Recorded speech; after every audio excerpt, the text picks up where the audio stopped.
Physics class 12 के chapter first में हमने लास्ट क्लास में 6 न्यूमेरिकल्स को सॉल्व किया था और आज इस क्लास में हम क्वेश्चन नंबर 7 से डिस्कस करेंगे। तो देखो इसमें हमने क्वेश्चन नंबर 7 मेंशन किया है कि 2 न्यूटन प्रति कूलाम के वैद्युत क्षेत्र से 30 डिग्री कोण पर 1 कूलाम मीटर आघूर्ण का एक वैद्युत द्विध्रुव रखा है।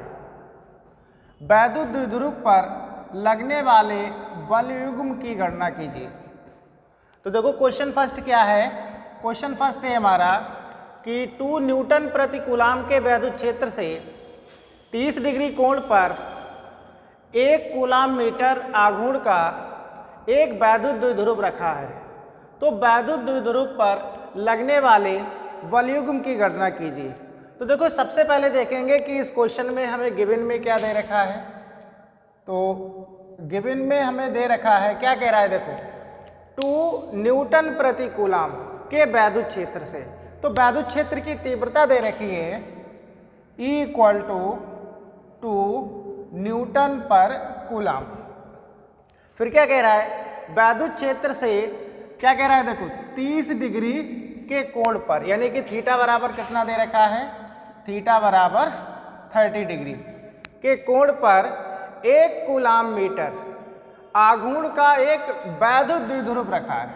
वैद्युत द्विध्रुव यानी कि P बराबर कितना दे रखा है, P बराबर दे रखा है 1 कूलाम मीटर।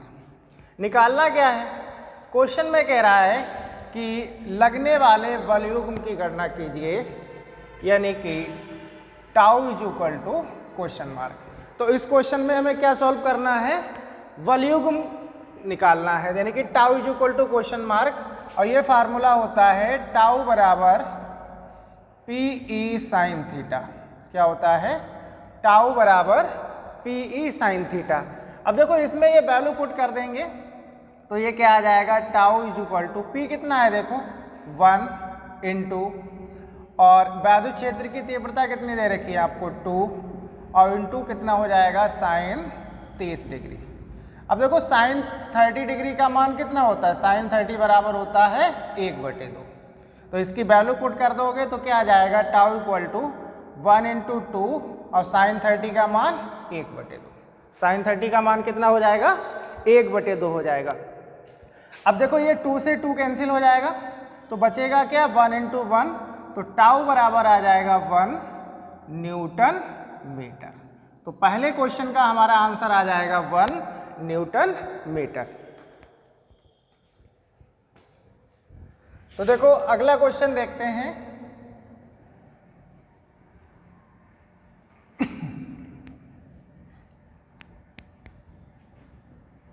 देखो अगले क्वेश्चन में क्या कह रहा है,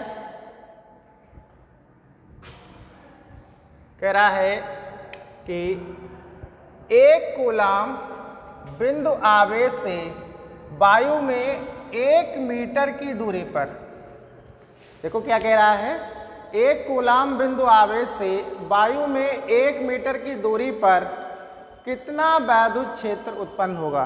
तो ये बहुत ही सिंपल क्वेश्चन है। तो देखो इसमें देखते हैं सबसे पहले गिवन में क्या है। तो गिवन निकालते हैं तो आपको क्या दे रखा है, कह रहा है 1 कूलाम यानी कि आवेश दे रखा है, यानी कि Q = कितना दे रखा है 1 कूलाम।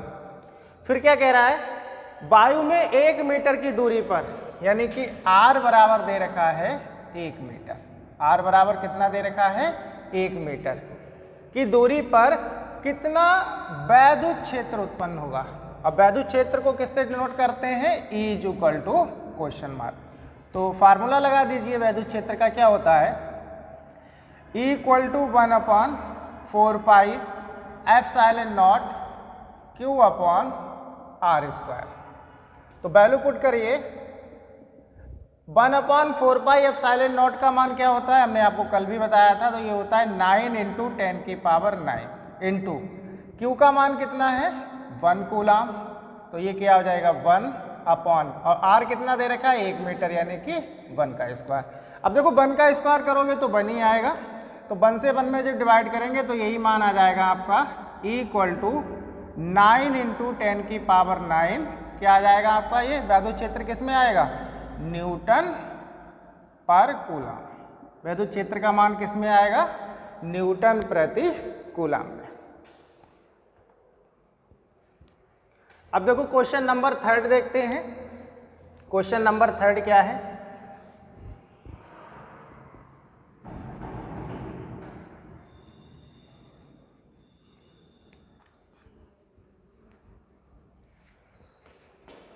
क्वेश्चन नंबर 3 दे रखा है, क्या कह रहा है कि एक इलेक्ट्रॉन और एक प्रोटॉन, यानी कि एक इलेक्ट्रॉन है और क्या है, एक प्रोटॉन है। एक इलेक्ट्रॉन एवं एक प्रोटॉन के बीच की दूरी कितनी दे रखी है, 0.53 एंगस्ट्रॉम। इस निकाय का वैद्युत द्विध्रुव आघूर्ण ज्ञात कीजिए। तो बहुत ही अच्छा और इम्पोर्टेंट क्वेश्चन है। तो देखो सबसे पहले तो इसको समझते हैं, क्या कह रहा है, एक इलेक्ट्रॉन और एक प्रोटॉन।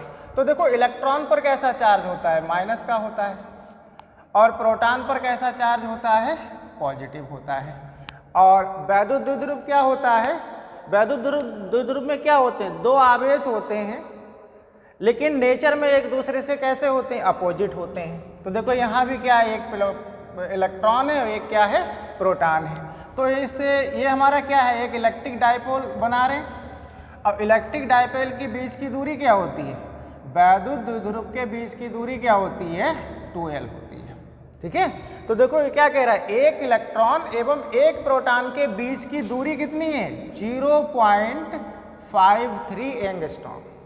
और तो दूरी इनकी क्या होगी, 2L होगी, क्योंकि वैद्युत द्विध्रुव में दोनों चार्ज के बीच की डिस्टेंस क्या, किसको हम किससे रिप्रेजेंट करते थे, 2L से। तो यहाँ पर आप डिस्टेंस को दिखाएंगे 2L बराबर 0.53 एंगस्ट्रॉम। अब इसको हमें मीटर में चेंज करना पड़ेगा, तो ये 2L बराबर आ जाएगा 0.53 इंटू 10 की पावर -10 मीटर। तो जब भी क्या करते हैं, एंगस्ट्रॉम को मीटर में चेंज करते हैं तो 10 की पावर -10 से गुणा कर देते हैं। आपको समझ में आ गया होगा। फिर क्या कह रहा है, देखो इस निकाय पर वैद्युत द्विध्रुव आघूर्ण ज्ञात कीजिए। तो देखो यहाँ पर हम क्या करेंगे, इलेक्ट्रॉन और प्रोटॉन पर चार्ज भी होगा यहाँ पर, तो हम यहाँ चार्ज को Q को डिनोट कर देंगे Q बराबर E, और इसका मान क्या लिख लेंगे, 1.6 इंटू 10 की पावर -19 कूलम। क्या कह रहा है आपसे कि वैद्युत द्विध्रुव का आघूर्ण ज्ञात कीजिए, यानी कि P equal to question mark. ठीक है, अब इसका फार्मूला क्या होता है, P बराबर होता है Q इंटू 2L। तो वैल्यू पुट कर दीजिए। देखो Q का मान कितना है, 1.6 इंटू 10 की पावर -19 कूलम, और इलेक्ट्रॉन और प्रोटॉनों के बीच की दूरी क्या है, 2L, और इस कितना दे रखा है, 0.53 इंटू 10 की पावर -10। तो इसको क्या करना है, अब हमें सॉल्व करना है, तो आप सॉल्व कर लीजिए। तो देखो यहाँ क्या है, 2 से पहले पॉइंट है, तो आप पॉइंट हटाएंगे तो देखो पॉइंट के नीचे क्या आता है, 1 आता है। ठीक है, समझ में आ गया। और इधर कितनी 2 संख्याएं हैं, तो आप 2 जीरो बढ़ा लीजिए। ऐसे ही आप यहाँ करेंगे, पॉइंट हटाएंगे, पॉइंट के नीचे 1, और यहाँ क्या है, 1 से पहले पॉइंट है तो 1 जीरो बढ़ा लीजिए। तो इसको हम क्या लिख सकते हैं, इसको हम लिख सकते हैं, देखो 16 गुणे, अब ये कितना हो गया, 53। ठीक है, और 10 की पावर -19 और 10 की पावर -10, तो गुणा में घातें जुड़ती हैं, तो माइनस माइनस माइनस हो जाएगा, तो ये आ जाएगा, घातें जुड़ जाएंगी तो ये आएगा 10 की पावर -29। और इंटू देखिए आप, यहाँ क्या है 100, और 100 को क्या हम लिख सकते हैं, 10 की पावर 2। अगर 100 है तो इसको हम लिख सकते हैं 10 की पावर 2, और अगर 10 है तो इसको क्या लिखोगे, 10 की पावर 1। तो देखो यहाँ क्या है, 10 की पावर 1, यहाँ 10 की पावर 2, तो ये कितना हो जाएगा, 10 की पावर 3 प्लस में, और जब ये ऊपर जाएंगी तो किस में आ जाएंगे, माइनस में, 10 की पावर -3। अब आपको क्या करना है, 16 और 53 की मल्टीप्लाई कर लीजिए आप। तो जब आप 16 और 53 की मल्टीप्लाई करेंगे तो आप कर लेना, ये कितना आएगा, 848 आएगा। कितना आएगा, 848, और इंटू अब देखो फिर घातें हमारी कैसी है, माइनस में है तो जुड़ जाएंगी, तो कितना आएगा 10 की पावर माइनस 29 और 3 कितना हो जाएगा 32। ये आ जाएगा P बराबर 848 गुणे 10 की पावर माइनस 32 और ये किस में आएगा कूलाम मीटर में। तो अच्छा क्वेश्चन है ये, इम्पॉर्टेंट है, आपको समझ में आ गया होगा। ठीक है, और अगर आपको समझ में नहीं आया है तो आप कमेंट कर सकते हैं। ठीक है, तो अगले लेक्चर में हम इसको आपको फिर से समझा देंगे।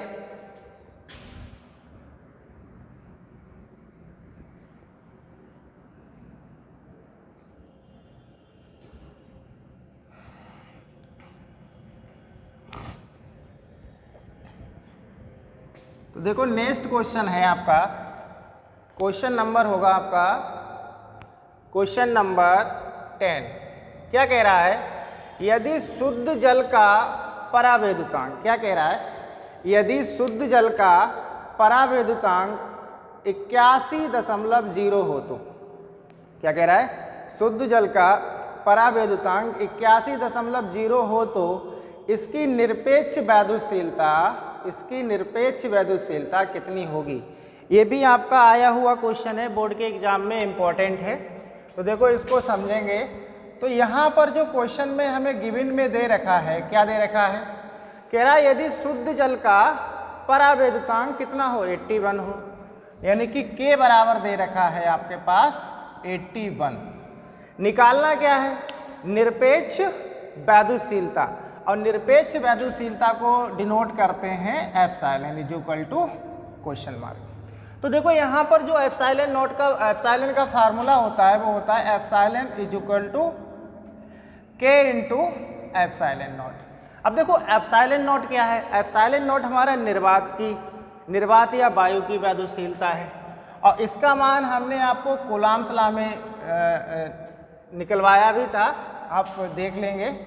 तो ये वैल्यू पुट कर दो आप, तो K कितना है 81 और इंटू एप्सिलॉन नॉट का मान कितना है 8.85 इंटू 10 की पावर माइनस 12। तो ये 8.85 इंटू 10 की पावर माइनस 12 ये किसका मान है, ये आपका निर्वात या वायु की वैद्युतशीलता का मान है। अब आप इसकी मल्टीप्लाई कर लेंगे, तो जब आप इसकी मल्टीप्लाई करेंगे तो देखो ये आएगा आपका 716.85 इंटू 10 की पावर माइनस 12।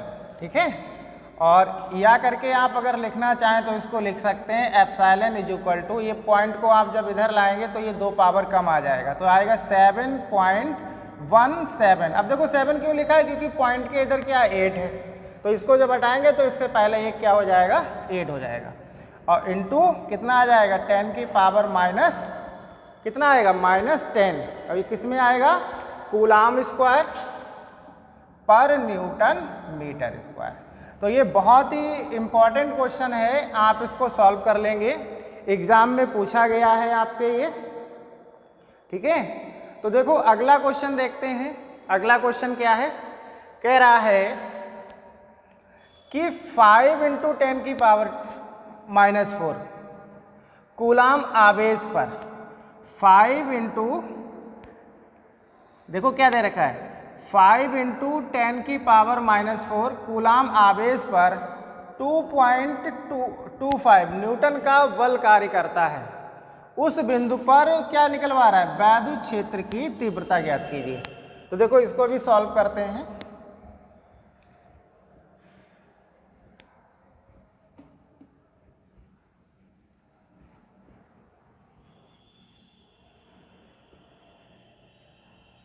ठीक है, तो देखो इस क्वेश्चन को सॉल्व करते हैं। सबसे पहले देखो यहाँ गिवन में क्या दे रखा है, पहले यहाँ इसको लिख लेंगे। क्या कह रहा है 5 इंटू 10 की पावर माइनस 4 कूलाम आवेश पर, तो आवेश दे रखा है, तो आवेश यानी कि Q बराबर कितना दे रखा है 5 इंटू 10 की पावर माइनस 4 कूलाम। आवेश पर 2.25 न्यूटन का बल कार्य करता है, यानी कि बल दे रखा है F इज इक्वल टू कितना है 2.25 न्यूटन। तो उस बिंदु पर वैद्युत क्षेत्र की तीव्रता ज्ञात कीजिए जहां पर ये बल कार्य करता है। तो इसका फार्मूला होता है E equal to question mark. ठीक है, यानी कि हमें वैद्युत क्षेत्र की तीव्रता E को कैलकुलेट करना है और E का फार्मूला क्या होता है, E बराबर होता है आपका F अपॉन Q। कितना होता है, E बराबर होता है F अपॉन Q। तो आप वैल्यू पुट कर दीजिए यहाँ पर, तो ये कितना आ जाएगा, F कितना दे रखा है 2.25 अपॉन में कितना है 5 × 10⁻⁴। ठीक है, अब देखो यहाँ क्या है, 2 से पहले पॉइंट है तो आप पॉइंट हटाएंगे तो बटे क्या कर लेंगे 10⁻², क्योंकि 100 आएगा। अब आप यहाँ पे देखिए 10⁻⁻4 और 10⁻+2, तो क्या होगा, कितनी बचेंगी आपके पास, ये आएगा 225/5 और यहाँ क्या बचेगा 10⁻−2 और ऊपर जाके ये क्या हो जाएगा 10⁻2 किस में आ जाएगा, प्लस में आ जाएगा, 10⁻2 प्लस में आ जाएगा। अब आप इसमें क्या करें, 225 में 5 से डिवाइड कर दीजिए, तो देखो 5 4 जा 20 होता है, 5 4 जा 20। अब यहाँ क्या बचेगा 2, फिर ये 25, तो 5 5 जा 25 और इंटू 10 की पावर कितना आएगा 2, यानी कि वैद्युत क्षेत्र की तीव्रता कितनी आ जाएगी 45 × 10⁻2 किस में आएगी, न्यूटन पर कूलम। ठीक है, न्यूटन पर कूलम। तो इस सेकेंड लेक्चर में हमने कंप्लीट 11 न्यूमेरिकल सॉल्व कर लिए हैं। ठीक है, अब जो शेष न्यूमेरिकल हैं वो हम इसके आगे लेक्चर में डिस्कस करेंगे।